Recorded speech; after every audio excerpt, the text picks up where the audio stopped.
Folks, we are live. Welcome Bada to bing! Bada Bada Bing, bing! Bada Boom, Dungeons, Bada boom! Dragons, and the Discourse. I am Eric Tenkar, your bartender in the OSR. We've been gone for a while, and I mean not me, but my co-host, the one, the only, Glen Old Man Grognard Halstrom. Don't. It's like you expect a pro wrestler to come out with a name like that.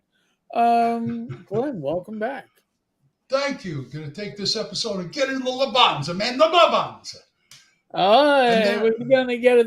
No violence, and we are a violence-free live stream. Just so you and know, there's the Don Sakura.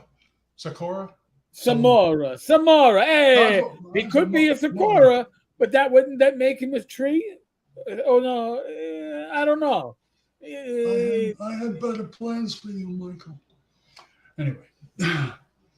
Don, I had better plans for you, Senator Samora. Paul, welcome. Governor Samora.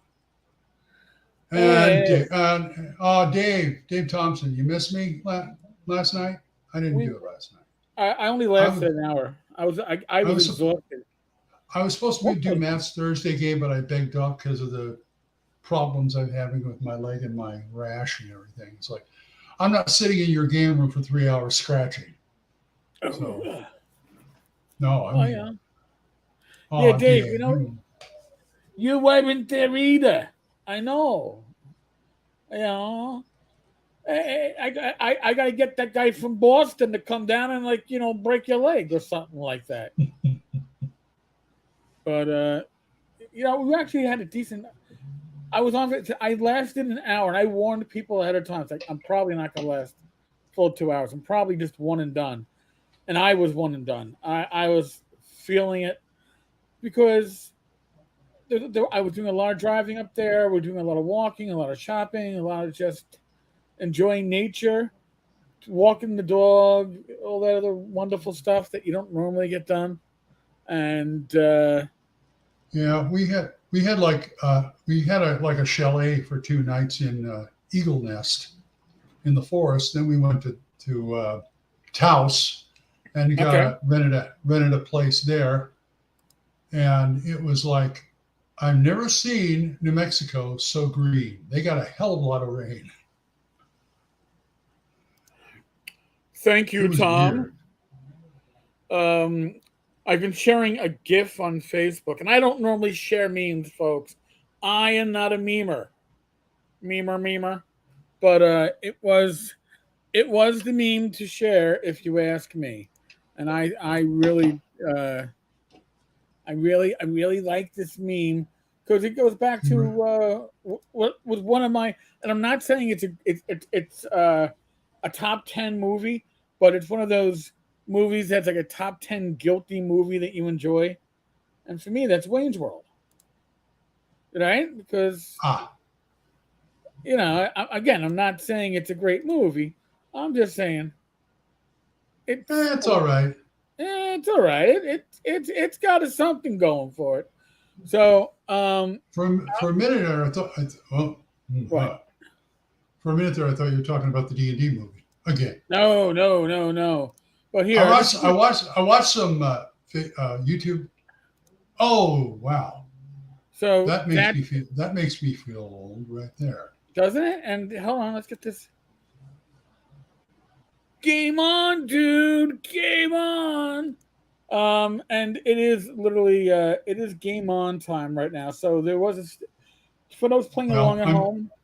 I'm gamey. Then guy, I took my shower before the show, so I shouldn't be all that gamey.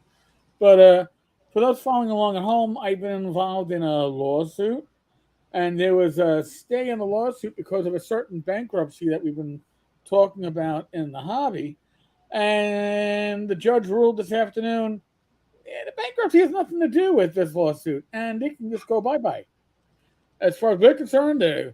So now the case is back on. So I feel very confident and I feel comfortable, and I'm glad. Thank you, Don. I do appreciate it. Well, just don't let him introduce any foreign objects into the ring. You might get hit by a chair. Uh oh. That's that backyard wrestling shit, right? I've heard about that. Really?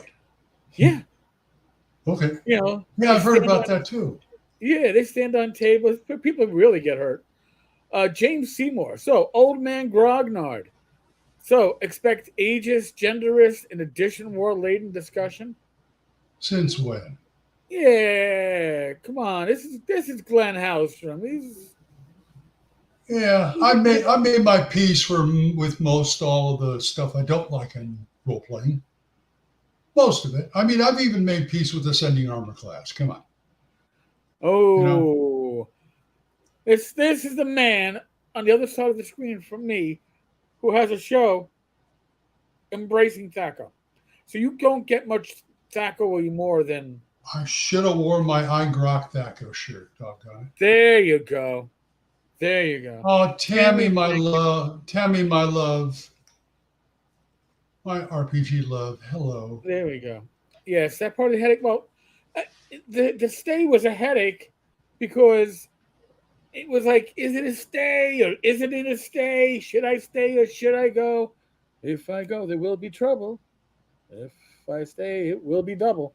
You don't? Um, so you gotta let me know. Should I stay or should I go? Well, no, there's no stay. Sorry. Wow, man, I'm showing my age by remembering bringing them up like that. So yeah, it means that uh, listen, the lawyers continue to get paid, right? They're the winners. So The non wieners. espresso. Wonder if that means tomorrow night's stream may get a special visitor. You know, Me? well, hopefully Glenn would be visiting us. Oh, and by the way, uh, we will actually have a very. I'm hoping to get some special guests on as summer progresses, but we actually have a published author who is published in like the world of like professional publishing, like like scholarly work, and using RPGs as therapy. And that's going to be later in August, so that should be fun on Game Is App. that, is his initials GG? No, Oh, okay. I don't believe so. He's a Brit. Oh, He's okay. Got it. I was thinking of Mr. Gillespie up no, in no, no, the no, Great no, White North. no, no, no. It's not Greg. We've had Greg on. Greg is certainly a rootin' tootin' excellent guest. Yes, pip pip and all Son of that. a gun from all Canada. But Ragtime Greggy Drew. there you go. Time to slap the shit out of a certain man, baby. Um, Monday's gonna be interesting. That's all I'm gonna say. I don't normally wake up on a Monday morning until about 10:30, so I'm gonna have to put my big boy pants on when I go to sleep, and make my big boy sleep shirt, and make sure I get up at 9 so I can uh, do a little zoom. So, and James, there are still a few of us older than you who visit the tavern occasionally. Well, Glenn James would be Seymour. one Oh, of them. James Seymour. Oh, what? What'd you say? Glenn's older than I am, you know. So Unfortunately. yeah, but I add another year in 9 days. So do the math, and You know, one of the reasons I pay for my badge at North Texas for the next year, one of the reasons I do that is I figure if I keep doing that, I'm never going to die. there you go. I can't die. I've got a badge for next year. James Spahn. Oh, I saw that guy on Dungeon Masterpiece. Oh, that guy. Lifestyles of the Rich and Infamous. Dun dun dun. That's an interesting web series. Have you reviewed Fifth Cycle by Shield Games? I wasn't even aware of Fifth Cycle by Shield Games. 50 This is the last first. year. This is the first time I've heard about it. Might want to look at. I think I might want to look into it. I have not spent a lot of money on role playing. That's okay. in the last years. I'm starting to get all the stuff I want. I've been bolstering up my Blu-ray collection and 4K collection rather than doing that. In fact, I just got a few Criterion discs. By the way, folks, one more week, you can tell this is bad, Mike. One more week, you can go to Barnes & Noble and get Criterion discs 50% off until the next Friday. That's something. Those things are kind of expensive. Okay. Yeah. I'm assuming that's online. No, online and in the store. Because it used to be you couldn't like walk a half mile in any direction without finding a Barnes and Noble. Now that's a Starbucks. But let me show you. See this one? See this one right here? The Renowned Westerns. Yeah. Bud Bocker, $150. I got it for half. You get a $40 for $20. You're gonna make me do math? You damn gamers! You old school. I just did it for you. I know you old school gamers. It's always about all that math. You're like, hey, come on, and then special situations. You add the two because weapon versus AC adjustment, and then if we tied initiative, and I got a faster weapon, I attack 17 times before you attack once. Yes. Oh, that was James Spawn's here. Wait a minute. I just noticed James Spawn here. Oh my gosh. Yeah. I'm being stalked. Oh my god. Well, James is like, he's been missing his old man Grognard. Well, we've been missing him in North Texas. Folks, for those of you that don't know, James, Glen, and I were co-hosts for a period of time on the Save or Die podcast. And that's a story, right? And then we did Hero Crew. Well, we kind of were like, hold on a second. There's supposed to be a fourth person here, but the fourth person flaked on us. Was like, all right, you got it all good. I'm gonna take the credit, but you guys do the work. You don't have to rag on Vince that hard. Well, that's the reason why we all said fuck it. Was because we weren't dealt with honestly. So like, all right, well, if we're not dealt with honestly, then yeah. You guys said F it, and I said okay. But we enjoyed working together. See, that's the funny thing. There's one. I think I still have a copy of it. There was that one show we did on the Freebooters game. I listen to that every once in a while. I mean, we were spot on there. That was great. Like of a third double cleric, can still calculate. Oh, good.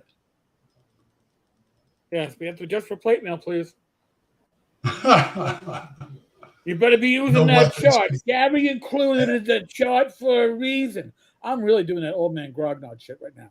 Gary included. If Gary didn't mean for it to be used, it wouldn't have been put in there for anything. So it's in there. You got to use it. You better be using psionics. If you're not playing first edition AD&D. Well, I am old man Grognard, not the Glen Grognard. You've heard from me now. I'm the original. No weapon speed, thank you. Weapon speed. Listen, is it the footman's mace or the horseman's mace? If you don't know, you're gonna go flying off the bridge. And if you don't get that reference, I'm sorry, but there's a role-playing game coming out based on that property. I backed the Kickstarter. Monty Python's Quest for the Holy Grail. Damn it. Oh, yeah, I forgot about that game. Oh, let's see if I can find this. One more thing I want to show you. If I can find it. Should be here. What did I do with it? Keep talking, Eric. I gotta keep a talking, eh? No. Well, I got too many things to look through here. As Glen does his very best Rob Conley impression.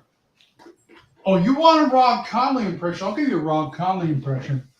Well, my game is based on basic D&D and the white boxes, and I guess you could use it that way. There is no weapon speed, but the clerics there will come down on anybody who uses magic.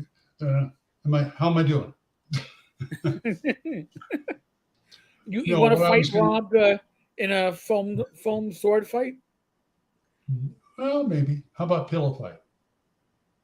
That's too much. Him and Joe the lawyer. Then we'd have to do a sleep.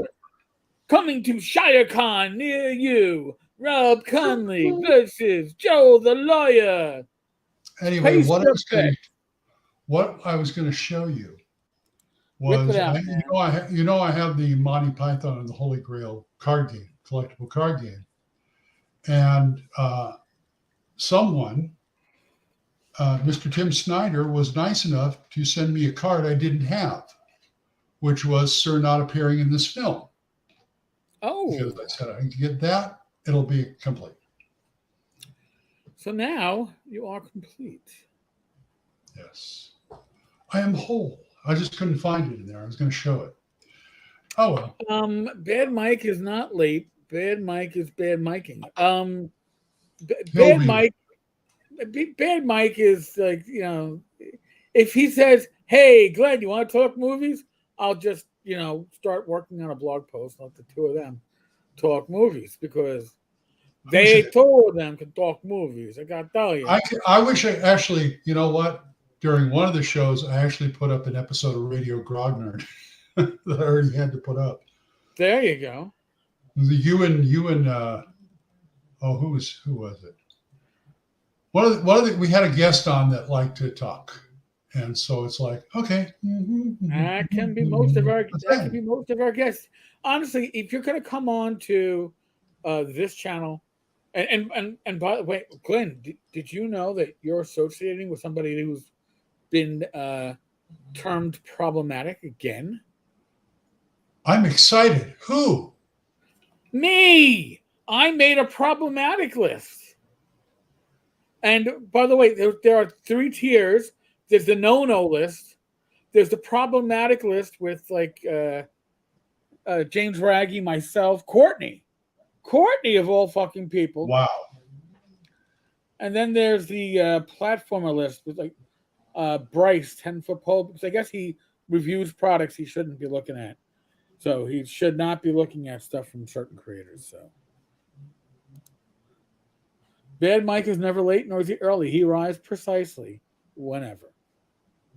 Got that right. Okay, let's get this out of the way. What are you drinking, Eric? I am drinking out of my... Listen, we're hoping that we have I don't want to say good season. I'm hoping that we have a non-embarrassing season. So I am drinking out of my Jits, New York Jits.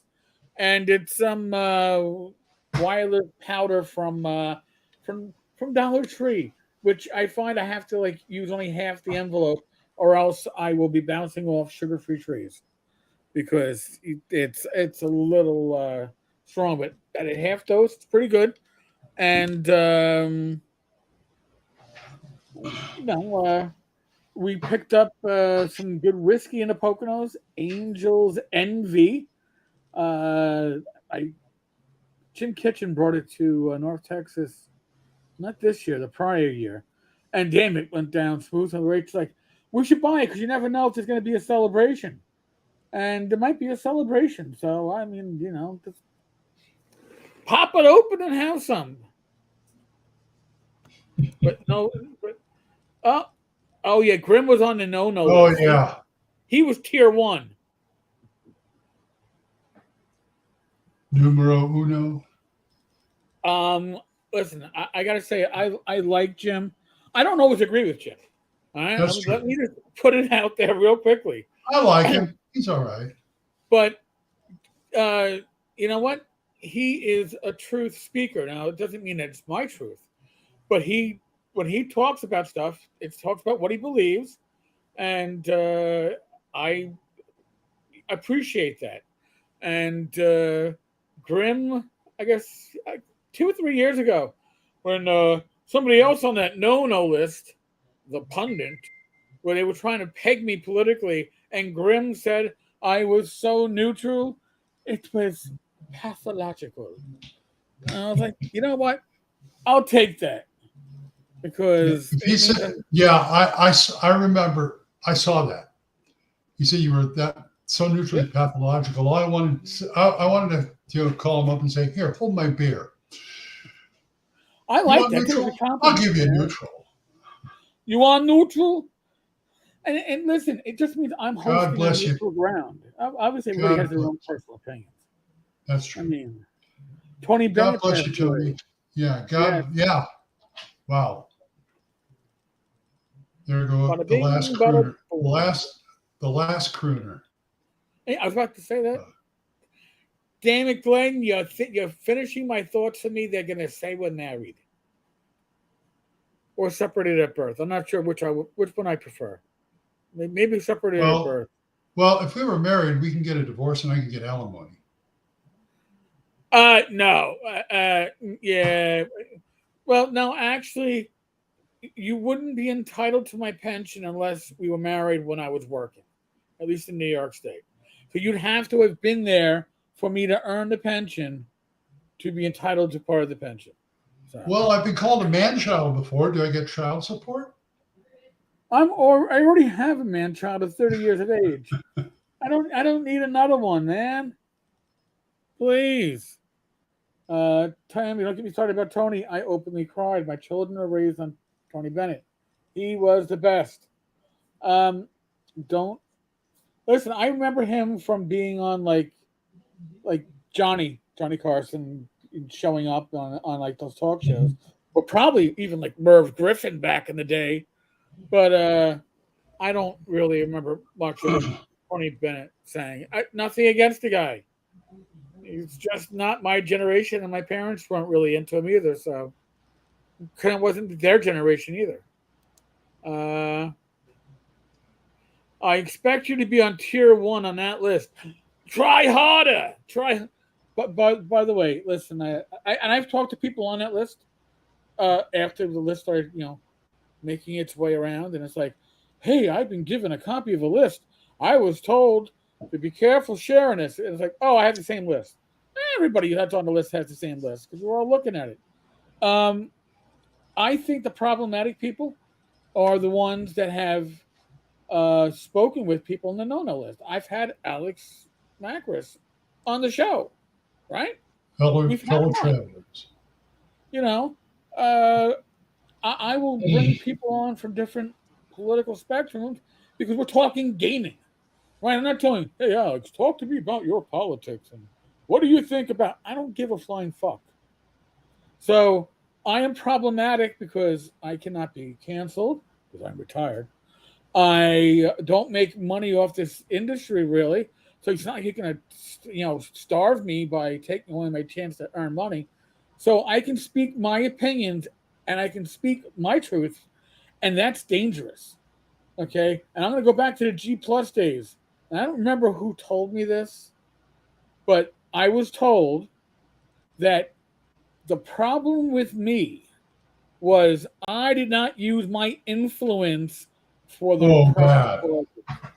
Yeah, I Now you remember. remember this stuff. I don't use my influence for the proper causes. Now, who decides what is a proper cause? Not me, right? No, fucking they do. So anybody who thinks you can tell me what cause I should use my influence for, and you can rotate. Honestly, if you want me to rant about something, I can certainly rant about that because that's the arrogance. And I've heard similar from both sides of the aisle, both sides of the political spectrum, because I don't throw my weight behind politics. I throw my weight behind people that are in need, right? Oh, there's a GoFundMe. Yeah, I'll match the first 250 raised by members of my community here at the tavern.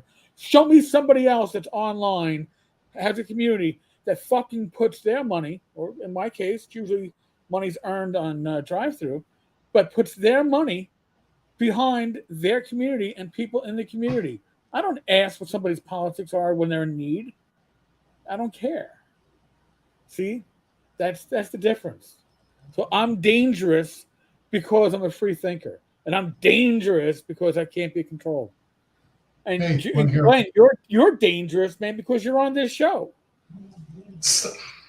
Yeah, you're hot, sir. You're sizzling. I'm telling you this. but I'm lovable.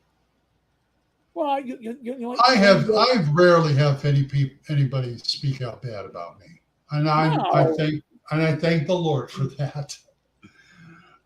You want to hear a funny story? Yes. Vacation story. We were in a shop off the plaza in Taos, and I was wearing this shirt from the horse. And we walked into one of the apparel shops, and the first thing the girl behind the counter says is, "I love your T-shirt." Thank you. And we started talking gaming and talking. I never saw anything in the shop. Becky did, and she started walking the door. She says, "Glenn, well, I gotta go by." And we're walking back, and she's giving me the side eye like this. And I said, "What? How often do I get asked about gaming when I'm out shopping with you? Come on." Because she knows I could stay there another hour and talk to this person about it. Well, here, I'm going to tell a similar story. And then we'll get to Mythic Mountain's question for us. Last Saturday, I met up in the city, Manhattan, to go to a Complete Strategist and go to a bar afterwards with Joe the lawyer, Professor DM, and a few other gamers. Rach came with us. I think we had about 7. Joe Block was supposed to join us. Joe woke up with a bad stomach, wasn't able to. So we all shopped at the Complete, and we went to this Fairley House, an Irish pub. And the food was great. The drinks were cold. It was great. And we're wrapping up because people have places to go. So next thing you know, it's Joe, his brother, me, and Rach. And we're like, all right, you know what? Let's have another drink at the bar. We're all getting whiskeys, although I think Joe got an old-fashioned. And we're talking D&D. And we had and there was, the waiter, waitress, bartender who was handling everything. And then I guess the guy working the later shift came in, and he's helping her out. And he's like, we talking 5th edition? And we looked at him and went, no, we're currently playing in a 2nd edition game. He goes, oh, man, I haven't played in 2E. The guy was like 60. I haven't played in a 2E game in like well over a decade. 4E was rough, 5E. And it's like, we're finding in an Irish pub a D&D player our age / a little bit older, who was excited to see gamers walk into a pub. And this wasn't right around the block from the Complete Strategist. We were about 2-3 long city blocks away. This is Manhattan, so that's like a world's difference. So I was. I told you about like 5 years ago. We were in New Mexico again with the grandkids, and we were in Red River, and we walked into some place to get something to eat, and there was a table off in the lounge area where there's about a half a dozen people, and one of them sitting behind a screen. And it turns out they were playing Matt's game, Mythgarther. And oh my God. Yeah, and I said, hey, I know the guy who wrote that. Oh, yeah, really? Because they love the game. Right. And I can't remember his name. Or Matt's still ragging me about it. Why don't you get their names? I could have sent them stuff. But sorry, but they were playing his games. So, but then he's decided to stop publishing his game. But anyway, doesn't look like he's going to be publishing it anymore. He got tired of 5e, and besides, he's still burned on what WotC did earlier this year. He's still mad about that. I got that. All right, so Mystic Mountain Games. Hello, Glen and Eric. What is your current home game system and setting? And how is it going? What's the coolest thing that recently happened in it? Glenn, do you want to take Well, it first? um, yeah, but I'm gaming in a system that I don't really care for because the people who are playing it are really good and running it. Um, I'm playing a 5e Eberron game. Okay, well, Eberron's interesting, Yeah, even if I it's think not. so too. But so much stuff happened in that game. I can't even pick one thing. Um, However, my favorite game system at the moment is Right. Hyperborea. And I have ran Hyperborea. And we had a lot of fun in Hyperborea. And damn if I can remember what it is. All right, tell you what, I also like Swords and Wizardry. We had a Swords and Wizardry campaign where I had Gage playing a paladin. He always plays paladins and stuff. He always has to be Mr. Righteous. Of course. And no, this was Hyperborea. I'm sorry. He was playing a paladin in Hyperborea. And my friend Carlos was playing a purloiner. And if you know what those are, they're like thief clerics. Oh, okay. And so he decided to set, because he was in this town, he wanted the real good plate mail.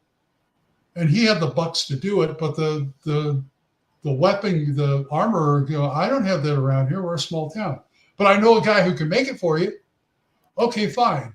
Can you send a message to him? So he takes it and he puts it on a carrier pigeon and sends it to the other town. Carlos Purloiner intercepted the carrier, the Okay. pigeon, put his own note in there.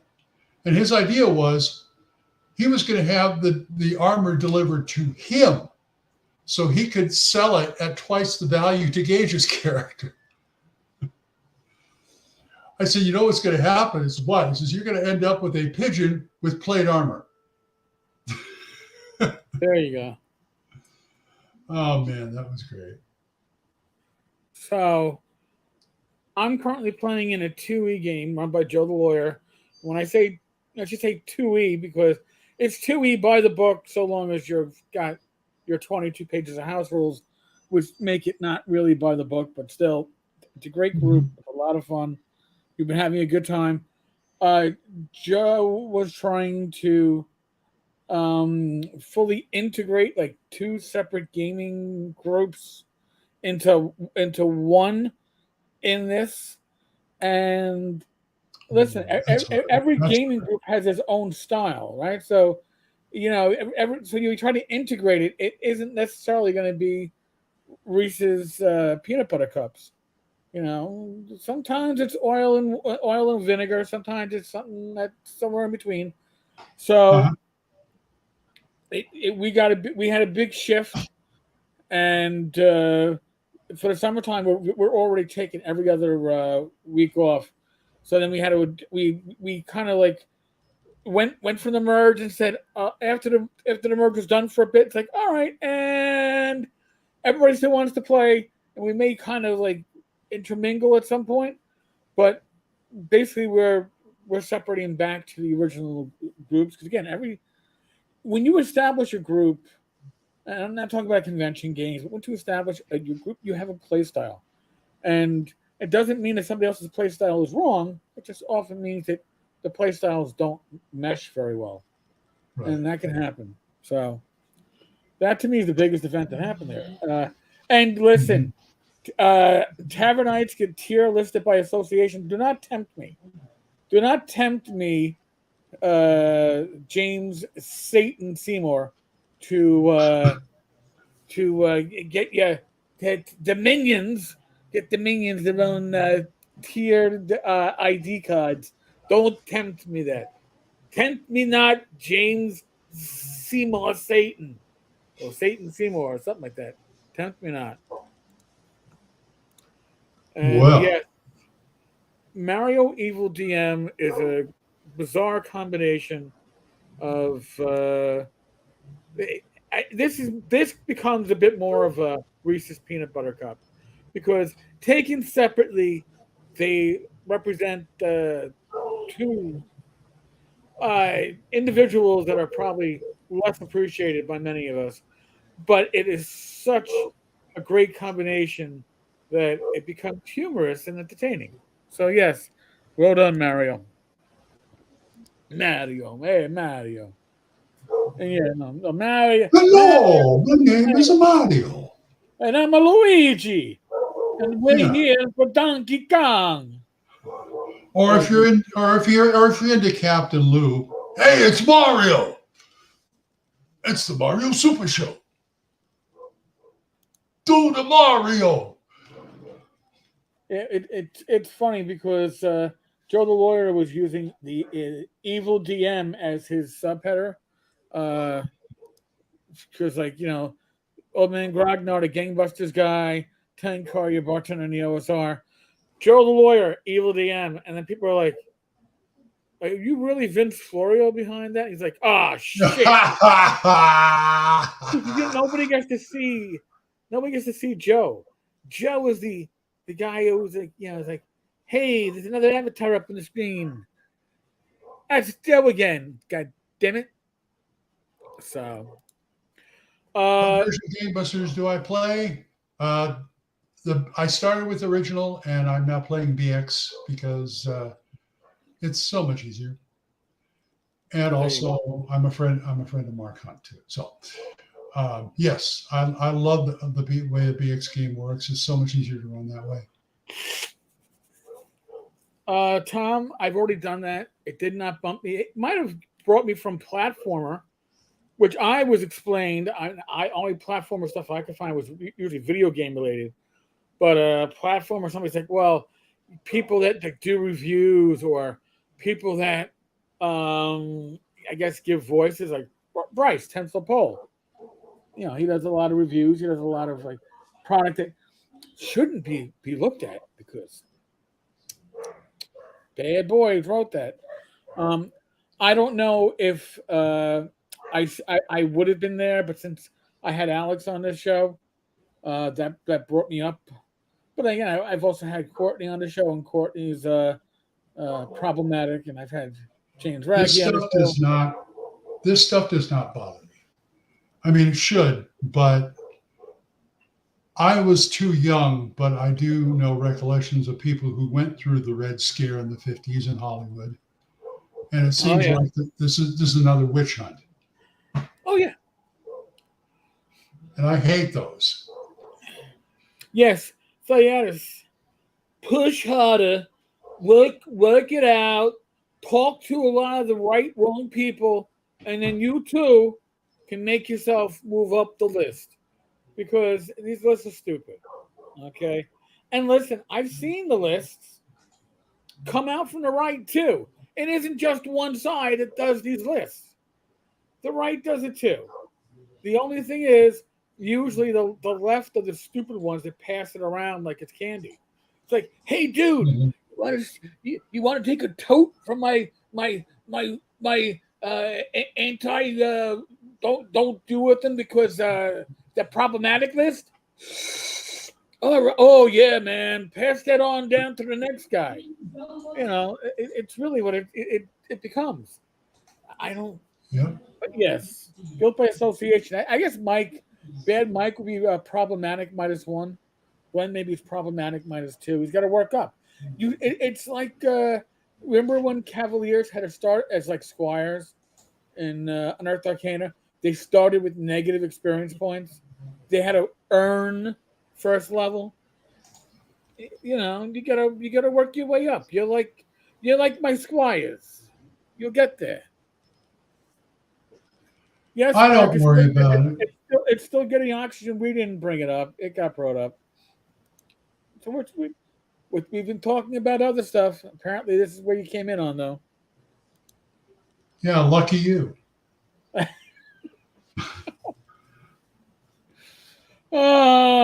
So now, Glenn, did you? Now, What a obviously, waste of a good gaming info platform. Ouch! Glenn, you were on vacation for how many weeks? A week, about 10 days, a week, 10 days, something like that. Okay. Now, I know you probably didn't get any gaming done during that, but did you do I any brought gaming? some game. I Well, brought see some now, gaming stuff, but that's always fun. What did- I what did brought you well, buy? I I brought just before the trip. I got my copy of the new fourth edition of Basic Fantasy, and so I grabbed that and a couple of the first modules and decided to actually read them this time.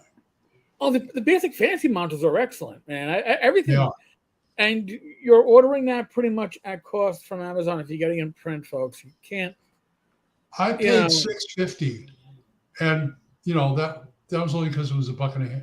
Well, actually, with tax it was $6.50, I believe. Yeah. Yeah, it's simple. It's simple, stupid to not get it. It is basic fantasy stuff. Even if you're not going to use the support material with basic fantasy, snag it for the system of your choice. It's plug and play with any of the OSR stuff. Mhm. Um, I had hoped to get some four Into Darkness gaming going on, and I brought my solo RPG package with me. But Rachel and I were literally like nonstop doing stuff during the day, and then coming back and making dinner, and then live stream. No live stream on Tuesday, but that was a big drive up. So yeah, none of that. The best laid plans of mice and men often go astray. Hang off to Glade.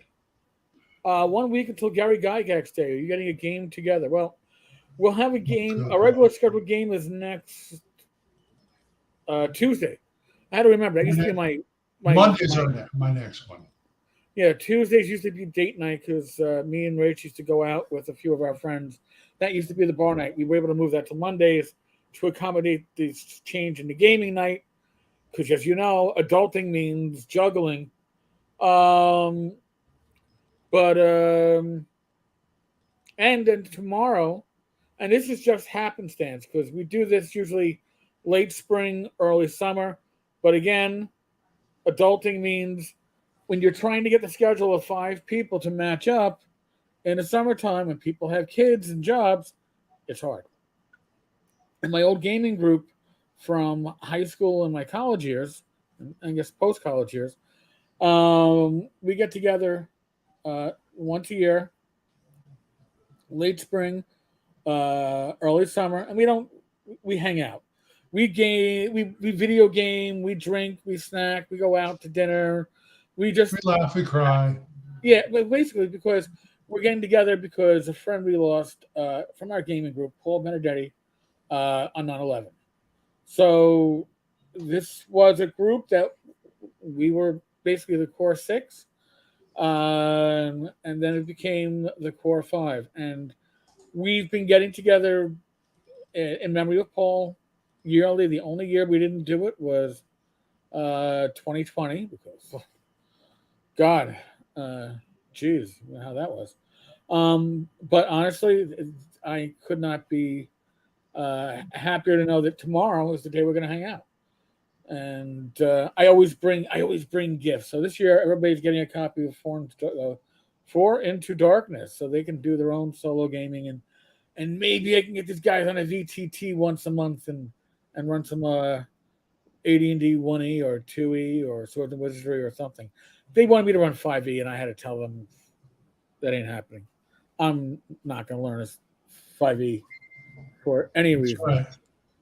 Yes, James. Basic Fantasy is Chris Gonerman. Yes. Naughty running a Basic Fantasy game with friends for about a year now. Lots of house rules that I have published on drive-through. They're basically my playtesters. That's the best. We're still trying to get Yeah. Joe the lawyer to fucking publish his revised systems, but never does. Anytime all week still counts. Yeah, I mean, and I'm hoping this year uh, at ShireCon I am running Swords and Wizardry Light because it's what's expected of me. Um, but I am also hoping that I can get a game of Call of Cthulhu up and running for around Halloween. I think that'll be a lot of fun. So there might be a general call put out for that one. Don't need it. I would grab for my regular group too, but there might be an empty seat or two. We shall see. Uh, yeah, listen, with the name Mario, Evil DM, you know you're problematic. So out. Need to get an online game day for Gygax Day. Yes, Don. And he made it. Bad penny turned up. It's like Candyman, but unlike Candyman, Mike is so punctual, he has to wait at least 20, 25 minutes after his name gets said multiple times. He's like, he has to get stirred. Yeah, he has to pour his drink. Got to get the cat ready to plop on the table in front of him, and then Mike's ready. And yes, Glenn, welcome back. Thank you, Mike. I'm going to flash this set again. Hey, Mike, look what I got.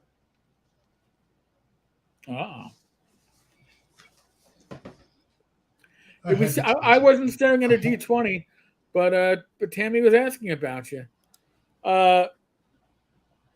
Yeah, nothing That's wrong true. with your That's 2E. Yeah.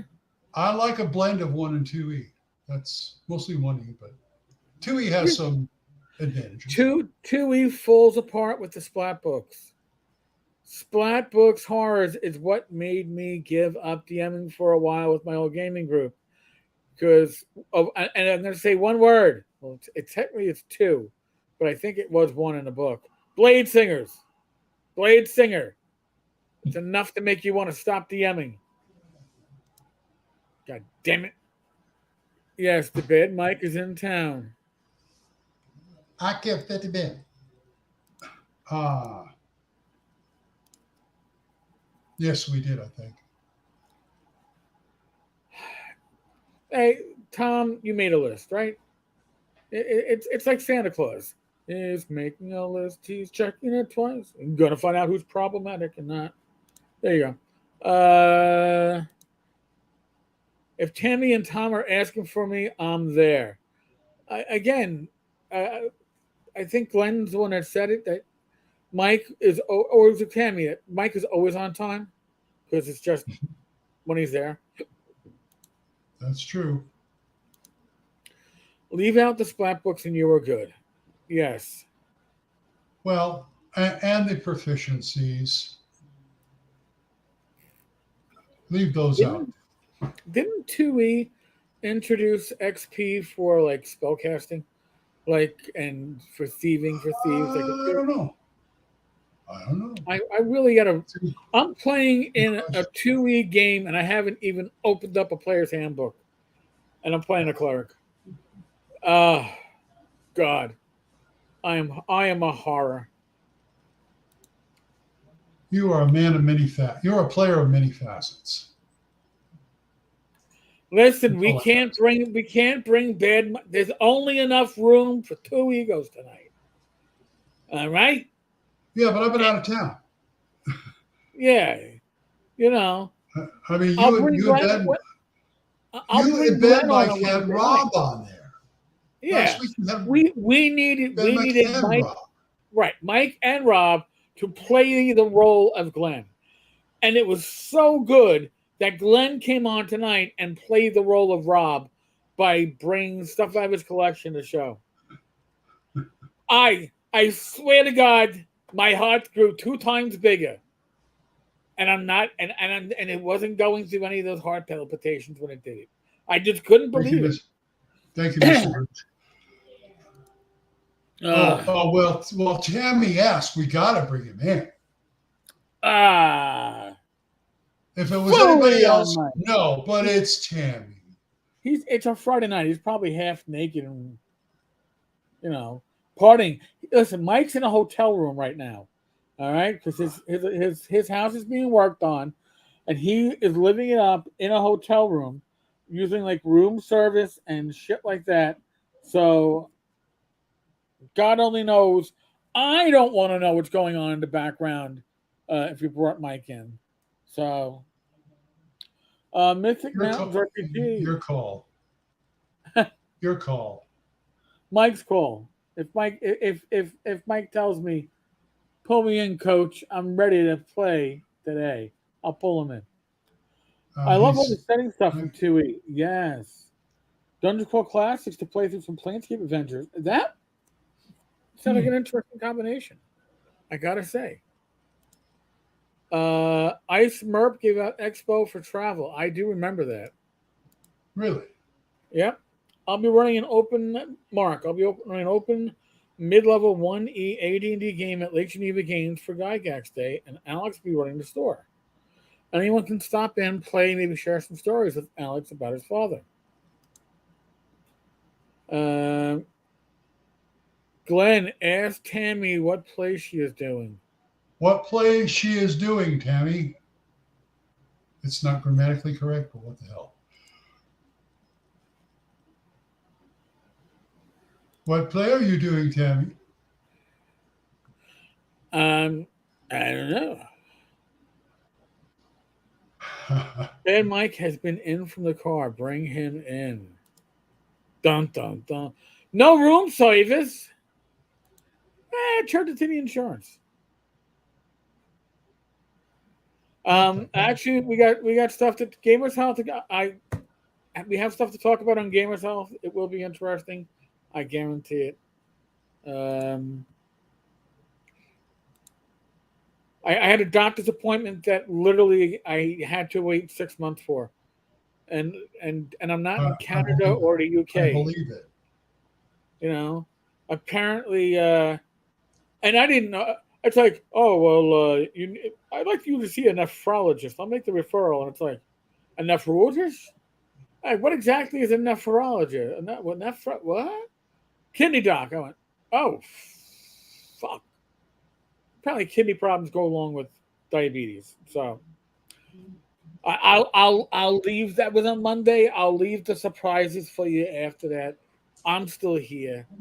So, Mike has turned you down, Tammy. Mike has turned you down. Ooh, ooh. Oh, you're gonna have to get more Glen. You're gonna have to get more Glen. I'm gonna have to embiggen Glen. Hold on a second. More Glen. Ah.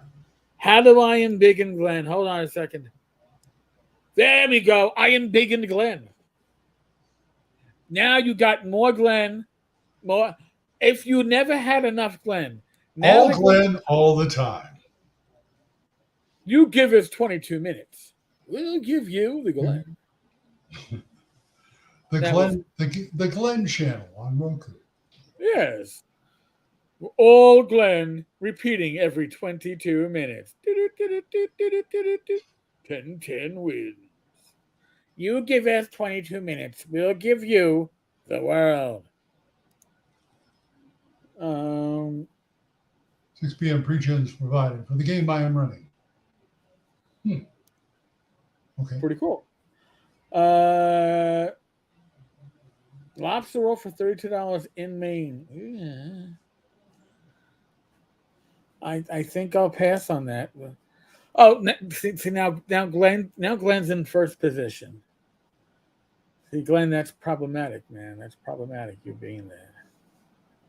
I got a middle finger for that. I got a middle finger for every occasion. Lobsters. Oh wow! I hope I'm sure it's a good show. See, I did Sense and Sensibility. She does Love and Lobsters. How about that? Love and Lobsters. Wasn't Love and Rockets was the comic book? Okay. Bad Mike. I'm back home for a visit. The grandson has a month off before deployed to Idaho, so we're going to hang out for the next few weeks. Deployed to Idaho. Well, he's going to guard the potatoes? Yes. I don't know. Well, I mean, I guess if you like Idaho potatoes. That was second edition, James. Yes. The Monsters Compendium. Then they changed it back to a book. Oh, I'm sorry about that, Mike.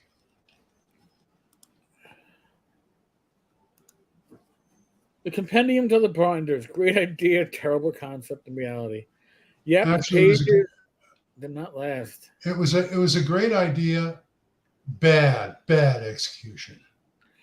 Well, if the paper wasn't reinforced, and so the first thing Exactly. that you had to do is you had to, like when you had to get those little circles, the little white circles. You had to get Yeah, for the reinforcement. Or yes, slip them in, or slip them in sheet protectors. right. But if you did that, then you were blocking some of the text on some of the pages.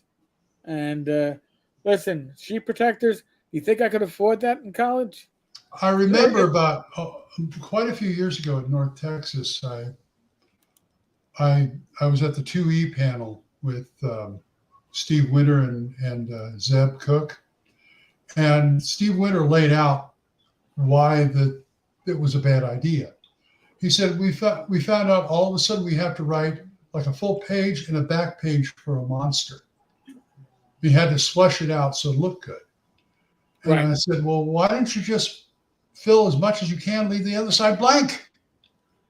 Because I did not like an idea of you putting one monster on one side and another monster on another. How am I supposed to, when I just want to grab what I want, how am I supposed to rearrange that?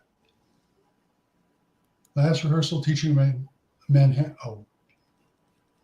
accent. Well, you should have called Eric. He knows how to do it.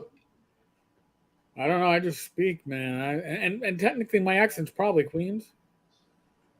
So The most challenging one I had is I did a part in this thing called A Nice Family Christmas, and it took place in I think Milwaukee, and so I had to listen to the upper Midwestern accent, if you know what I mean. Yep. How'd you get here? Oh, I took the Uber. That kind of thing. I sound like I came from Fargo. You can't get there from here. Yeah. I took the Uber. The Uber put me over there. They have it almost sounds like a bunch of Swedes decided to throw their accent into. Well, all the Germans and the Swedish did settle in that part of the country. Well, a lot of them did, so you're going to get that. See, it's funny. Like my niece is 12, but she picked up her father's Long Island accent, so she pronounces certain like long as it's like long, Long Island, Long Island. It's like Long Island, Long Island. When Becky watches her streaming stuff, and I go, she watches her home improvement stuff, and I point to a guy and says, he's from Canada. How do you know? Listen to him. He says oot instead of out. I watched enough Kids in the Hall and Red Green Show to know a Canadian accent. There you go. Bad Mike. I'm afraid to even read that one out loud.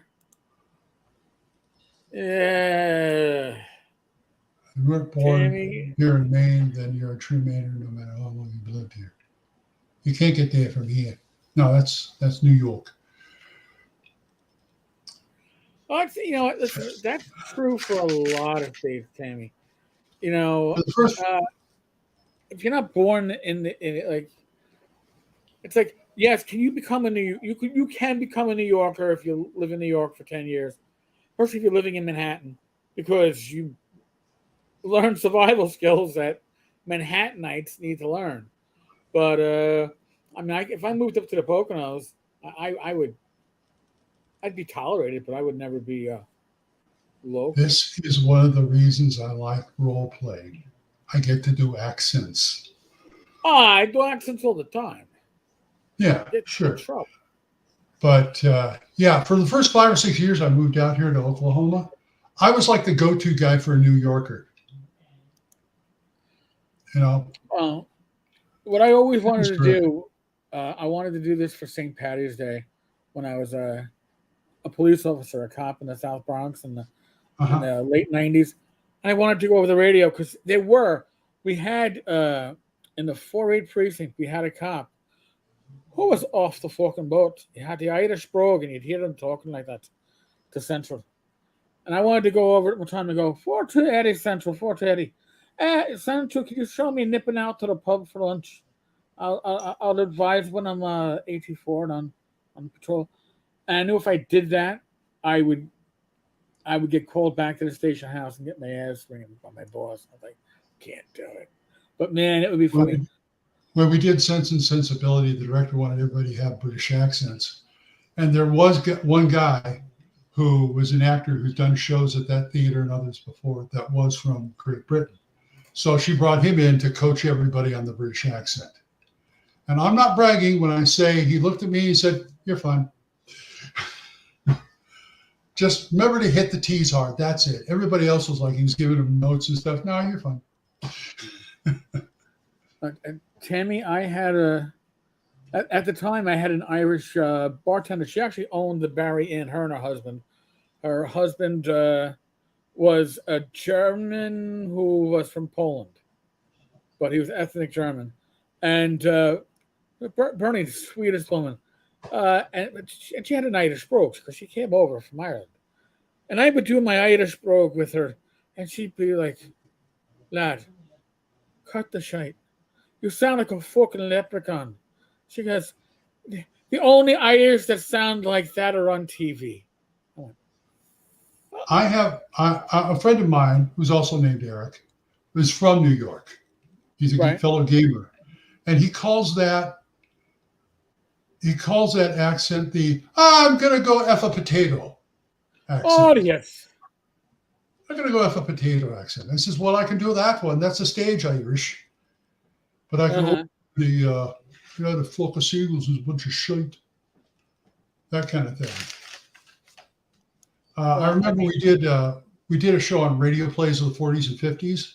Right. And I had to play a guy who he was he ran he ran the cemetery, and he says he catches this guy and he tells the story. He says, "I'm just the supporting actor." He says, "Okay, if I do Irish, sure, go ahead." And I did the biggest stage Irish accent I could do. It was fun. Well, I mean, for me, I thought, and I can usually listen to an Irish brogue and I can follow it pretty well. Uh-huh. And then I had a captain that we became friends. I became his frequent driver, and he was my commanding officer, Paulie Mack. And one time he's like, "Lad, can you pick me up at home?" I'm like, yeah, I'll just grab your car from the station house. I'll pick you up. He goes, "All right." And he goes, "Oh, well, yeah, come on in. Come on in and meet my parents." I'm like, "All right." And Paulie was born here. He was born in the United States, raised in Ireland, and then came back at 18. So native-born son of the United States with a thick Irish brogue. But his parents are from Donegal. And if you haven't heard of Donegal brogue, you haven't heard nothing. So his father understood that he had a hard Irish brogue. So his father talked to me like I was slow. And he would talk like this to make sure.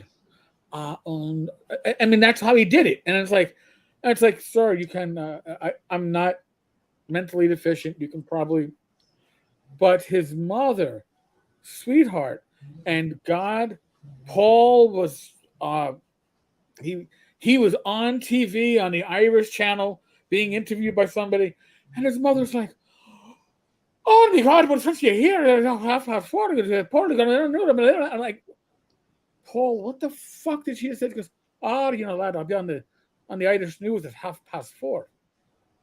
4:30 for you and me." I'm like, "Oh, okay." It's like, I couldn't translate that. The hardest thing I did at a game was when I first started running an original adventure for Hyperborea. And it was in a certain part of the world. I think they were the Celts. The Celts, they were in an area where the Celts were, which basically, to me, they said it was either Irish or British, or Irish or Scottish. And so I had this whole thing where these two lovers of one run off, and their fathers are looking for them. And one of them is Irish and one of them is Scottish.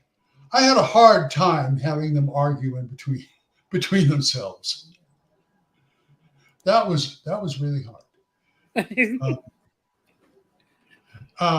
And in my early days, I had too good an ear because somebody would come up with me in an accent, and all of a sudden I found myself talking in his accent, his or her accent, which is kind of impolite, I think.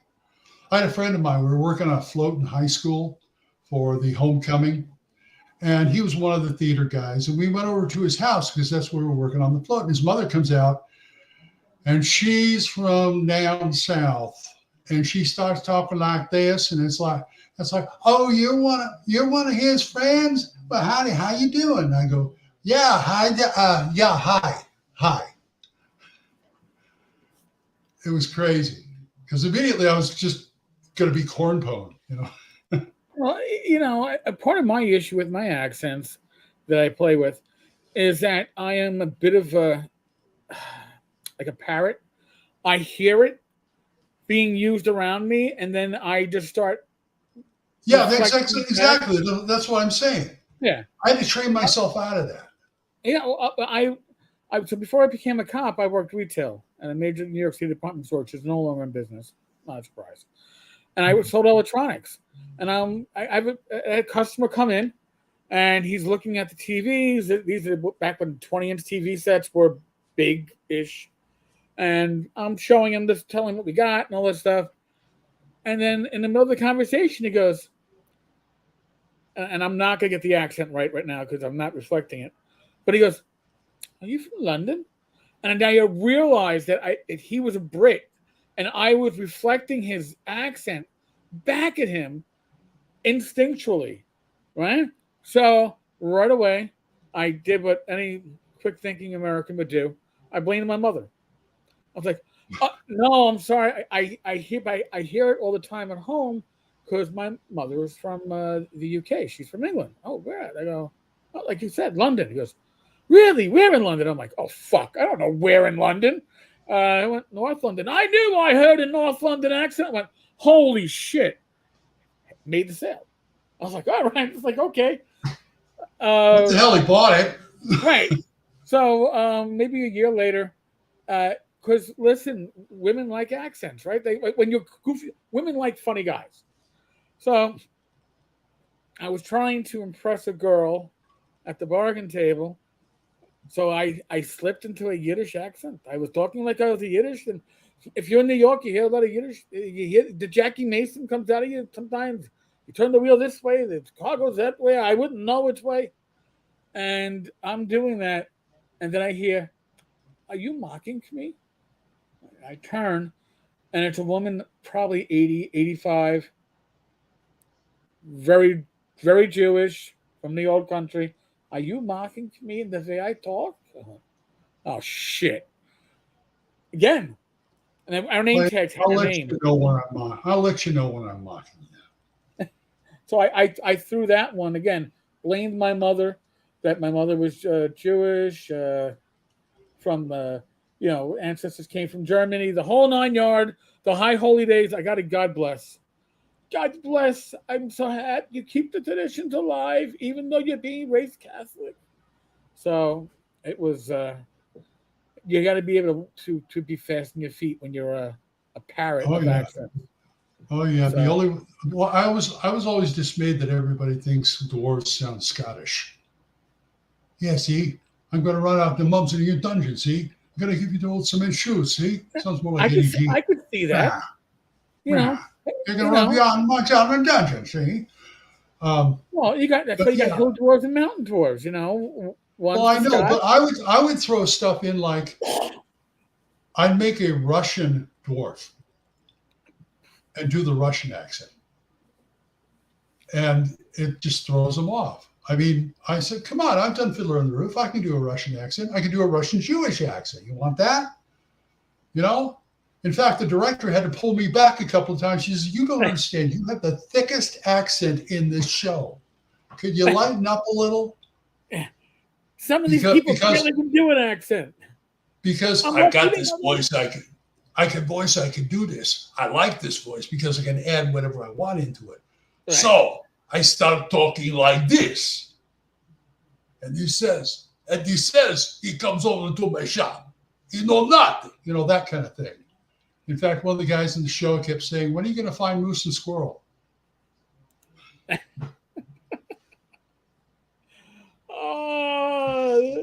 Rocky and Bullwinkle. Oh my God, dude! I used to have that game from TSR with the hand. Oh, puppet. you did. Oh, you did.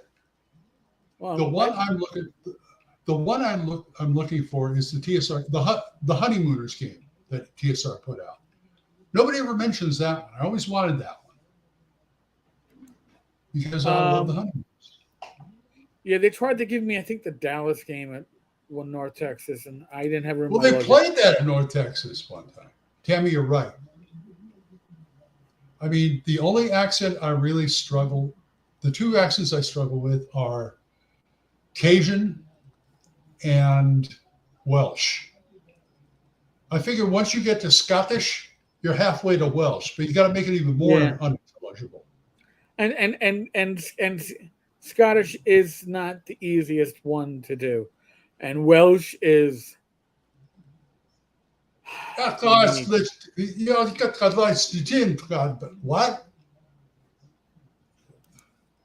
See, now David Thompson, yeah. Some Americans think I speak with a Scots accent.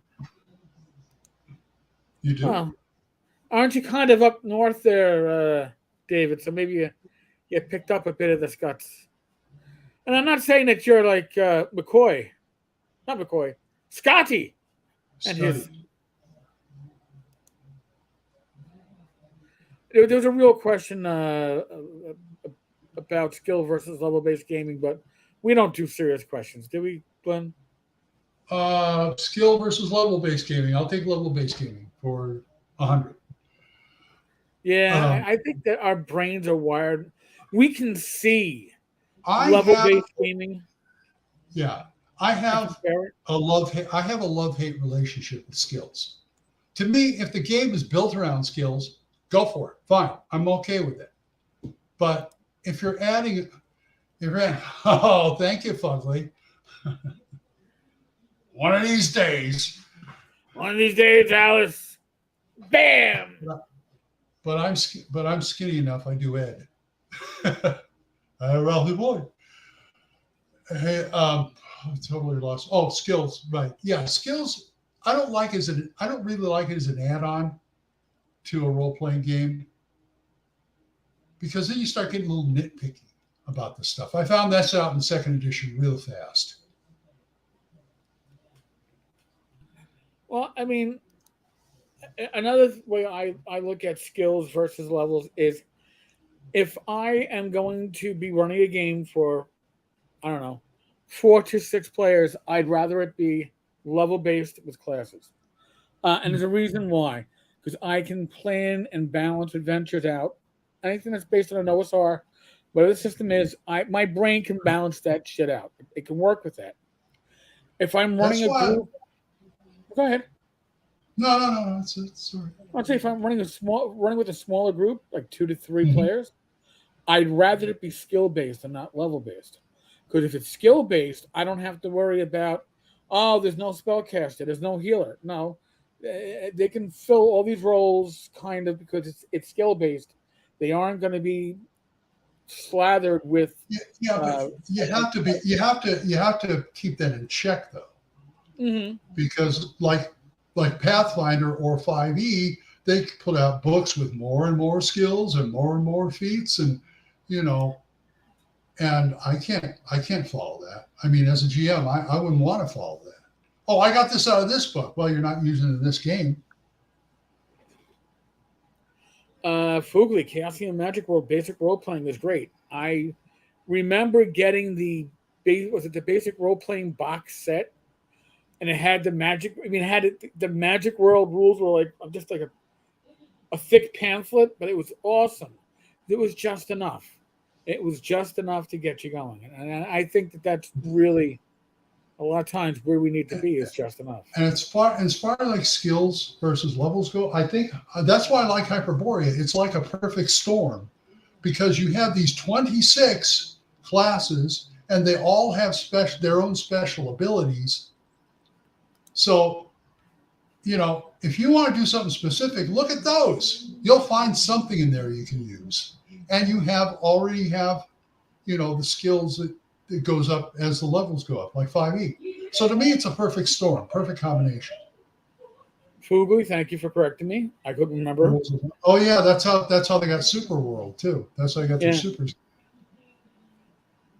And which is the one that was oh God, Powers and Perils? Oh my, that was not Chaosium. That was Avalon Hill. Oh my God, that was a piss poor system. I still haven't opened up my box yet, there, Dave, but it looks good. It's heavy. Palladium system, Colonel Kronk. That was the Teenage Mutant Ninja Turtles and Other Strangeness. What's it called? Right. So that's built based on the Palladium system, which feels a lot like somebody's house-ruled D&D system, but don't tell Kevin that. With a lot of abbreviations that I couldn't follow. SDC, MDC. Oh God, that's the part I hated. It's like I can't remember all this. And one MDC is equal to 1,000 SDC or some shit like that. I used to call I call Palladium games the Windows, Microsoft Windows of the RPG world, because it looked like a bunch of people got together and made all these systems and they just welded it together, compiled it and published it. Because if you look at like, say, Heroes Unlimited, right? It seems like every single type of hero has his own system. You know what I'm saying? I mean, the armor guys have this, the speedsters got that, the bricks got this. And it's like I feel like I'm jumping systems when I play this. Well, here and also with Palladium system in general, like we played a lot of Rifts, and Rifts was just totally unbalanced. And I never liked to play the Glitter Boys or the Leyline Walkers. I wanted to play the fucking Crazy or the Vagabond. I wanted to play classes that weren't uber powered because they're more of a challenge. But boy, thank you. My cat now forgives me for leaving her behind for the last couple of days. I just got the leg rub. I knew it would just take, I don't know, 6 hours to convince her to take me off the shit list. Yeah, I could never get into Palladium stuff.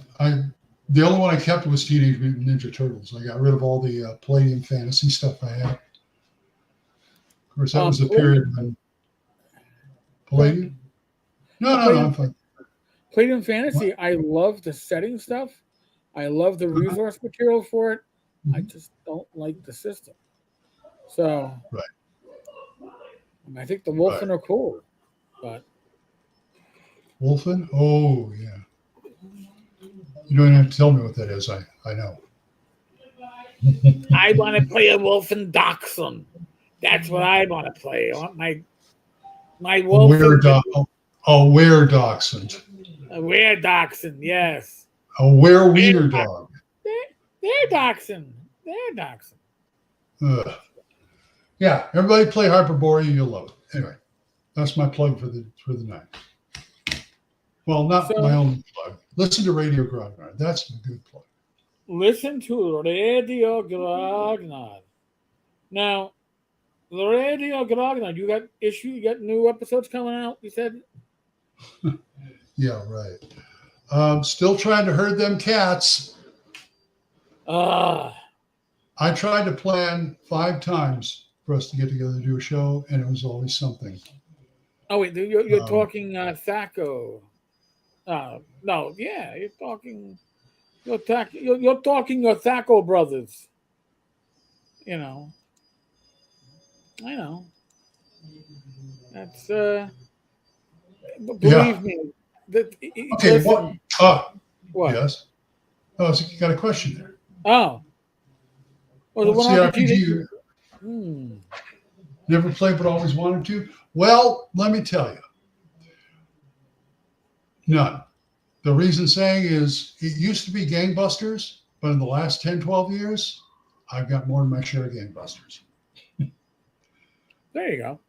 I don't know. I even played Marvel. I love Marvel superheroes. I played that. Maybe I played Index Card RPG once and Fate once. So. I mean, I'm gonna say. See, my problem is there are games that I wish I had played, not run. How about that?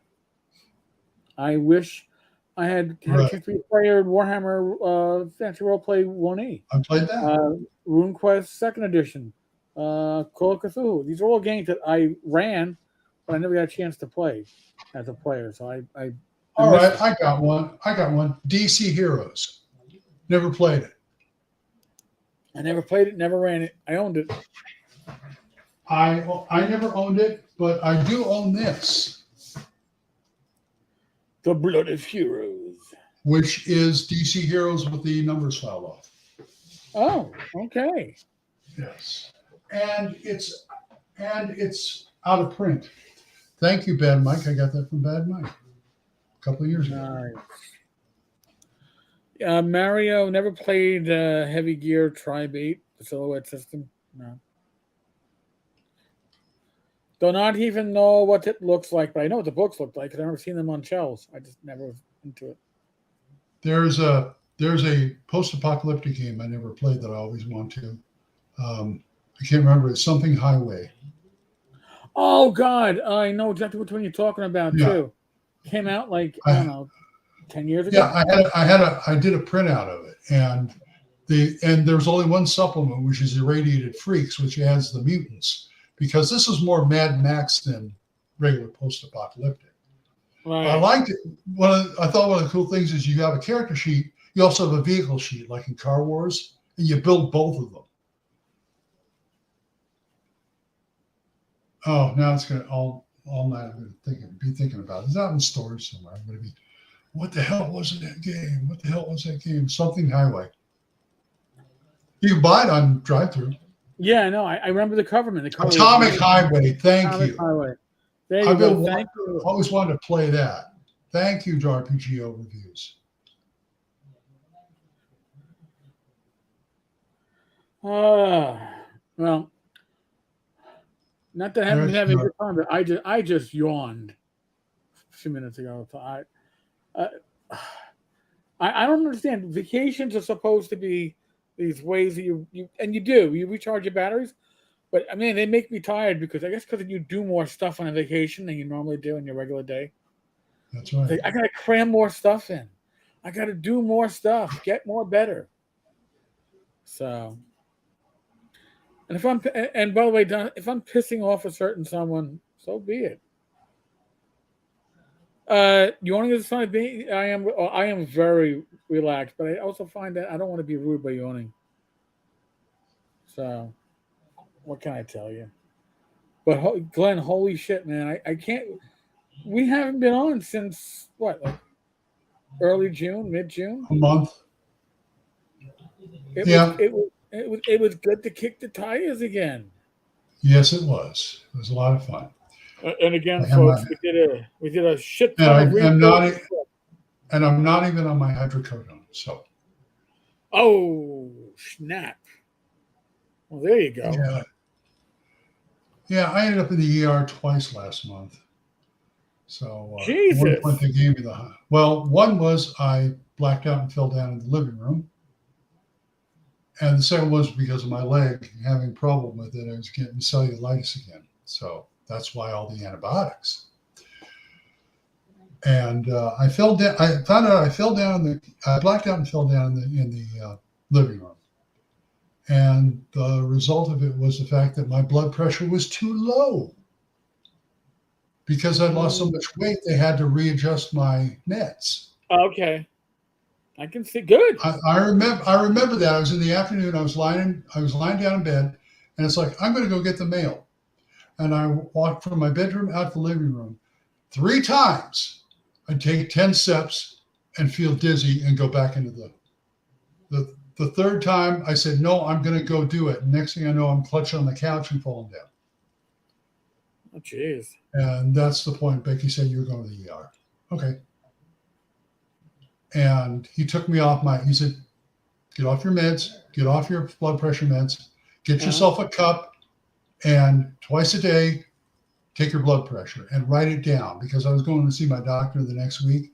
And he says, give that to the doctor. He'll adjust your meds. Okay. And I did that. I don't think there was a boy and his dog RPG. A boy and his dog. Do not know. Wow. Well, Glenn, it could be, man. I'm feels sure they good were. To flex the muscles, huh? Get back into the swing of things. Yeah. You know? Yeah. Hey. And Glenn is looking svelte. Yeah. I'm saying svelte. You can say thin. I'm saying svelte. But you're looking good. Yeah, well, my cheeks have just hollowed out. I feel like I'm turning into John Carradine. Uh-oh. I remember one time. Listen, you can catch Old Man Grognard on his podcast, which he did a few episodes. Radio Grognard. Monday, Wednesday, Friday. He did a few episodes when he was on vacation. So already played him. Oh, well then go listen to him. Hey, look in the back episodes, you find him. But yeah, Monday, Wednesday, Friday. I do at least 10 minutes. I'm going to say at least 10. It used to be longer, but I don't know. Never mind. What? I just get tired. I've been doing this for 3 years, and daily mostly. And I'm not only scraping the bottom of the barrel. I took the bottom of the barrel out to scrape off the concrete. Well, you got to bang it out a bit. Yeah, that's why they were so. That's why they were daily so short. So. But anyway, I just want to talk longer. That's all. Okay. Good night, Dave. Good night, Dave. Huge thank you to Glen. Like I said, this felt good. It was worth driving home for over 3 hours from the Poconos, getting caught in early weekend traffic on the way back. Yeah. RPG Overviews mentioned Mutant Future has some great stuff made for it. That's what I play with post-apocalyptic. That's my post-apocalyptic game. It's a great system to play. Mutant Future, because it's Gamble World with the BX system. I love it. BX is something I can run in my sleep. You and me both. Mm-hmm. Folks, next live stream on this channel should be tomorrow night at 8 p.m. If it starts a little late, it's because I'm doing the hangout with my old gaming group in memory of our friend Paul Benedetti, who we lost in 9/11. So that's an annual tradition, but I should be back in time for 8. Mm-hmm. They'll kick me out way before then. Other than that, huge thank you to Glen. And thank you. Thank you to everybody in the live stream. Thank you. You know you and her. But not you. Well, some of the yous you gotta not use. But that's sometimes true. you do. All right, folks, on that note. Be safe, be well, God bless, roll those dice, roll them well. Tomorrow, 8 p.m., Gamers Health. And if you happen to be somebody who hasn't received a product from a certain company, you are considered a creditor at 9:30 in the morning, Monday. Don't miss your Zoom call. All right. Folks, I'll see you later. And later. Tomorrow for him, same tavern time, same tavern channel. All right. Later. We're out of here.